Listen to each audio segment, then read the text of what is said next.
Ini sahabat ni cerita pada saya, kawan saya. Dia kata, Ustaz, saya nak cerita pada Ustaz pengalaman saya. Satu hari dia kata, ini cerita dia, dan saya yakin dia cakap benar. Dia pergi satu musim haji, dia pergi.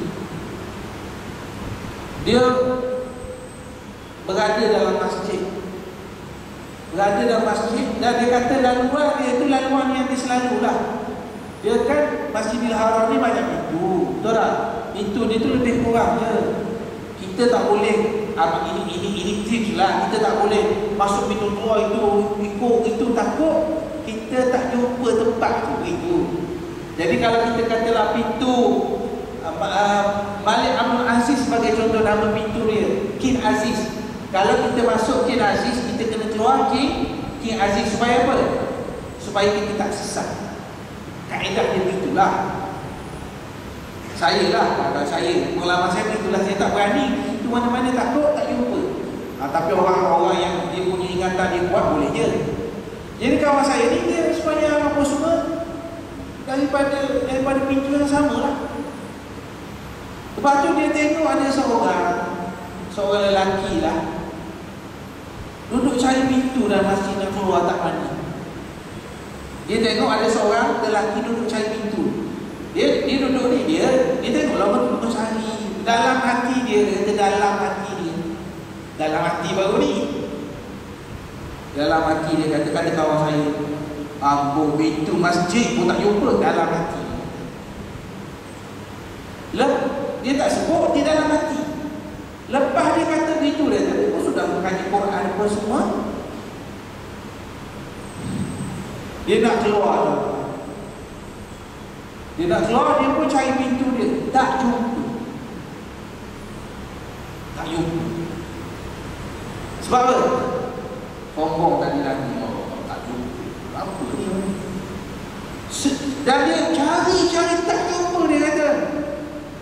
Sehingga dia sembahyang sunat balik, minta ampun balik kepada Allah. Lepas tu pusing belakang, itulah pintu yang patut dia keluar. Apa pengajarannya? Pengajarannya jangan sombong, jangan takabur, jangan angkuh. Sebab itu orang kata di Mekah Madinah ni dia lain sikit. Dia bukan macam Singapura, bukan macam Malaysia, dia lain sikit. Bumi dia lain. Allah dia boleh tunjuk kepada kita sebagai satu bentuk iktibar kepada kita. Jangan sekali-kali kita rasa, oh saya orang tiap-tiap bulan Ramadan saya kenal semua. Jangan. Belum tentu. Sebab itu Rasulullah gambarkan orang yang menunaikan haji ni fala yarfu. Dia tak cakap benda kata-kata yang tak sepatutnya, dan dia tak buat kerja-kerja fasik, kerja-kerja yang tak sepatutnya. Maka orang macam inilah akan diampunkan oleh Allah Subhanahu wa ta'ala. Tuan-tuan yang saya hormati, yang saya kasih, kita kalau ada kalangan kita, ada kan kalau kita pergi Mekah, ada kawan-kawan ada. Kita sepatutnya kalau kawan-kawan kita nak pergi Mekah, kita kena kirim pada dia sesuatu. Kirim apa patutnya? Kirim apa pak? Kalau kawan kita pergi Mekah, kita kena kirim sesuatu. Kirim apa? Kirim doa, ijabah 100 rakaat. Bukan kirim ketayar. Ini kat Vietnam pun banyak ni, tak payah. Kirim doa, titikkan doa. Kirim doa. Tapi janganlah sampai tulis dalam kertas 3 buku surat, beban pula pada dia. Beritahu pada keluarga kita, kawan kita, Abdullah, kalau kamu pergi Mekah, jangan lupakan saya dalam doa anda. Doakan untuk saya kebaikan dunia dan akhirat. Jangan bebankan dia, jangan serahkan. Boleh tak kau tolong doakan aku 70 perkara? Banyak benar 70 perkara. Itu beban orang. Kita kena kirimkan kepada sahabat-sahabat kita, rakan taulan kita, supaya dia berdoa kepada kita. Kenapa tuan-tuan? Kenapa? Sebab ini dijelaskan oleh Rasulullah SAW. Nabi sebut al-hujjaj wal-ummah wafdullah. menunaikan haji, orang yang menunaikan umrah. Haji ke umrah ke wafdullah. Dia tu tetamu Allah. Dia tu tetamu Allah. Nampak dia begitu tapi dia adalah tetamu Allah. Jadi bila tetamu Allah, da'ahum fa'ajabu, jika mereka berdoa, Allah Subhanahu wa ta'ala akan memakbulkan doa mereka. Wasa'aluhu, dan jika mereka itu memohon sesuatu kepada Allah, fa'aqahum, Allah akan beri kepada mereka. Jangan main-main doa orang pergi umrah, orang pergi haji. Sebab tu kalau kita bertemu dengan orang yang pergi umrah, pergi haji, kena biasakan beritahu, wahai sahabatku, tolong doakan saya juga, jangan lupa untuk doakan saya. Sebab doa mereka cukup mustajab di sisi Allah Subhanahu wa ta'ala.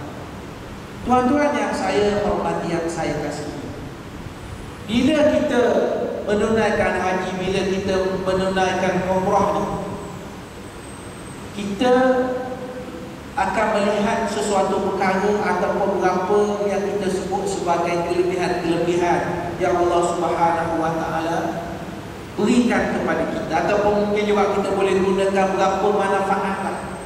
Berapa manfaat daripada ibadah haji dan umrah. Apa dia? Antaranya ialah umrah ni ataupun haji ni, dia akan melahirkan rasa khusyuk kita, rasa tawaduk kita kepada Allah Subhanahu wa ta'ala. Cuba tuan-tuan bayangkan, melihat Kaabah itu saja adalah ibadah.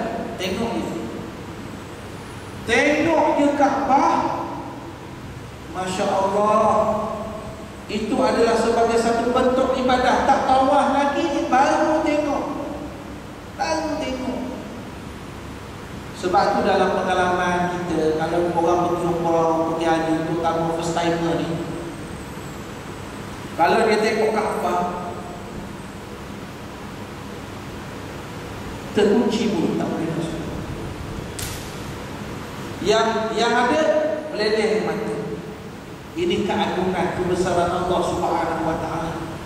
Sebab sebelum dia tengok gambar je lah, sebelum dia tengok TV je, sebelum dia tengok dalam YouTube je, ini betul-betul Kaabah berada di hadapan kita. Dan ini tempat yang paling lama, tempat ditentukan oleh Allah untuk kita tawaf daripada zaman Nabi Adam lagi, dan dikembangkan dalam bentuk ibadah haji oleh Nabi Ibrahim dan seluruhnya Nabi-Nabi, Rasul-Rasul selepas itu, termasuk Nabi kita Muhammad SAW.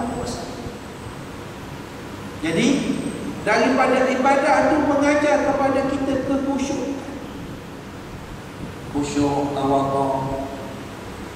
Tadi itu kalau kita lihat dalam apa sahaja ibadah, rukun, wajib haji, dia mengajar khusyuk kita, kekhusyukan kita kepada Allah.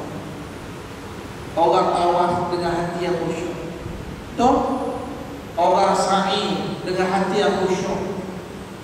Semua itu datang mengagung dan membesarkan Allah Subhanahu wa ta'ala. Tak kira, tak tengok dah dia keturunan apa, toh dia daripada mana, kita tak boleh pilih. Kita tak boleh pilih. Sebab itu kadang-kadang tuan-tuan, kita nampak betul kebesaran Allah. Kalau kita perhatikan, kadang-kadang orang yang begitu tua dapat, Masya Allah, gagah daripada orang muda lagi. Gagah orang yang beri kekuatan pada dia.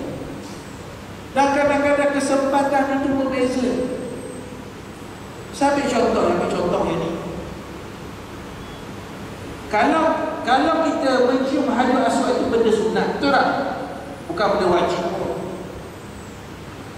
Tapi ada orang yang Allah mudahkan. Itu orang. Kita tak boleh. Jauh sangat tak boleh masuk. Tapi ada orang lebih tua daripada kita, lebih usul daripada kita. Senang je. Allah Ta'ala beri ruang kepada dia. Ini kita katakan kebesaran keagungan Allah Subhanahu wa ta'ala, tanpa kita menafikan bahawa, kita katakan bahawa mencium Hajar Aswad itu bukan benda wajib, bukan benda yang mesti kita tolak orang apa semua, itu salah. Tak. Cium Hajar Aswad sunat. Tolak orang, tarik baju orang, itu haram untuk menyakitkan hati orang, menyakiti sesama Muslim. Sebab itu Sayyidina Umar radhiyallahu anhu memberi justifikasi kenapa dia mencium Hajar Aswad. Dia kata, kau batu tak beri manfaat, tak beri mudarat. Tetapi aku cium kamu sebab aku melihat Rasulullah menciumnya. Sebab itu perbuatan kita itu kerana Nabi SAW. Ada orang kata, kenapa orang Islam ni mencium Hajar Aswad, cium batu, kenapa? Kenapa mengagung-agungkan batu? Ada tak orang tanya begitu? Kenapa awak ni mengagung-agungkan batu? Kan ni batu cium buat apa?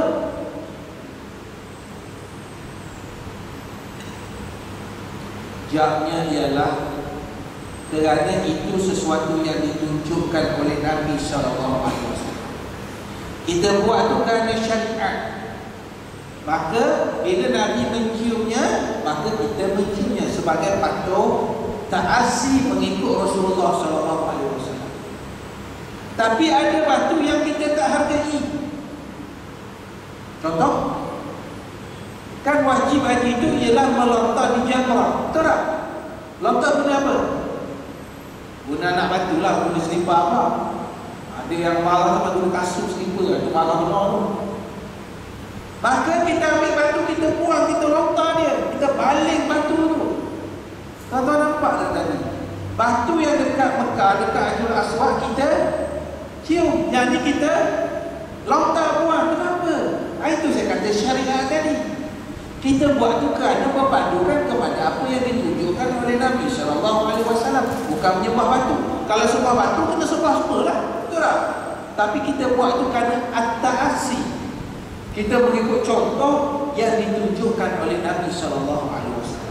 Jadi yang pertama kita nak sebut ni sebagai kita kata tanda kekhusyukan. Kita berada di Masjidil Haram, jiwa kita supaya kita dekat dengan Allah Subhanahu Wa Taala. Yang kedua, kalau kita buat haji ataupun kita buat umrah, kita kena lihat satu perkara, bahawa kita ni yang datang daripada berbagai negara. Ada daripada Singapura, ada daripada Indonesia, Asia Tenggara lah, ada daripada Malaysia, ada negara Arab, ada negara Afrika. Dan kalau kita tawaf ke, kita sa'i, kita akan diiringi oleh pelbagai bangsa. Itu nak menggambarkan bahawa manusia di sisi Allahnya adalah sama. Ya ayyuhan nas, inna khalaqnakum min dzakarin wa untha wa ja'alnakum syu'uban wa qabaila lita'arafu. Inna akramakum 'indallahi atqakum. Wahai manusia, sesungguhnya kami ciptakan kamu daripada lelaki dan wanita, dan kami jadikan kamu ini daripada pelbagai bangsa, pelbagai latar belakang, pelbagai puak. Apa matlamahnya? Matlamahnya ialah lita'arafu, untuk kita berkenal-kenalan. Inna akramakum indallahi atqakum. Sesungguhnya orang yang paling mulia di sisi kamu ialah orang yang paling bertakwa kepada Allah Subhanahu Wa Taala. Nampak tak? Tandanya bangsa warna kulit ni di sisi Allah tak ada nilai. Kita putih ke, kita tinggi ke, kita handsome ke, tak handsome ke, nilai itu tak ada. Tak ada pertanyaan Allah di akhirat nanti, apa warna kulit awak di dunia. Tak ada soalan. Inna akramakum indallahi atqakum. Sesungguhnya orang yang paling mulia di sisi kamu ialah orang yang paling bertakwa kepada Allah Subhanahu wa taala. Pernah berlaku di zaman Nabi sallallahu alaihi wasallam, seorang lelaki, tak silap saya nama dia Abu Dzar Al-Ghifari. Satu hari dia berkonflik dengan Bilal bin Rabah. Dia berbalah, sahabat berbalah, dia selisih juga, sahabat manusia biasa. Sehinggalah bila dia nak marah sangat, Abu Dzar kata kepada Bilal bin Rabah, ya banas sauda, wahai orang yang anak kepada orang yang berkulit hitam, dihina pula keturunan. Apa reaksi daripada Bilal bin Rabah? Dia bertemu dengan Nabi SAW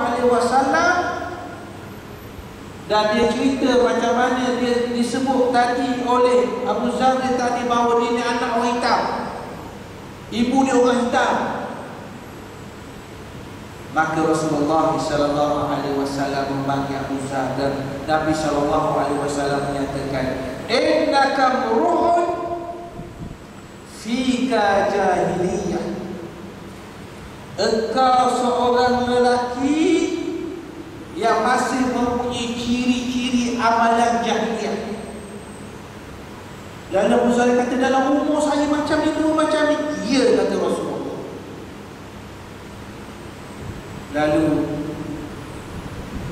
Abu Dzar bertemu dengan Bilal bin Rabah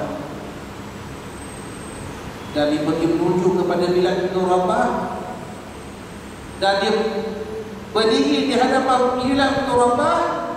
Lalu dia tidur, kita panggil apa? Baring tubuh dia.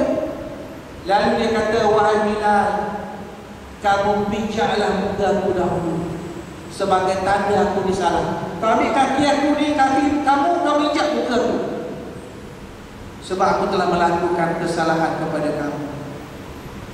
Tengok martabat para sahabat radhiyallahu anhu.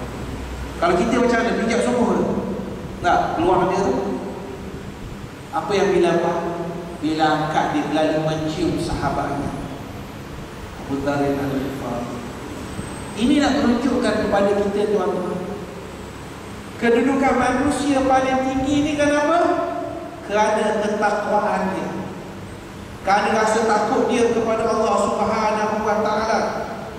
Inna akramakum indallahi atqakum. Sesungguhnya orang paling mulia di sisi Allah itu ialah orang paling bertakwa. Itu hakikatnya. Tetapi sebenarnya, tuan-tuan, sebenarnya siapa pun di dunia, kita dalam masjid, contoh kita ada dalam masjid ni, setiap daripada kita sebenarnya Allah Ta'ala beri kelebihan yang orang lain tak ada. Contoh, apa yang ada depan saya, dia ada kelebihan.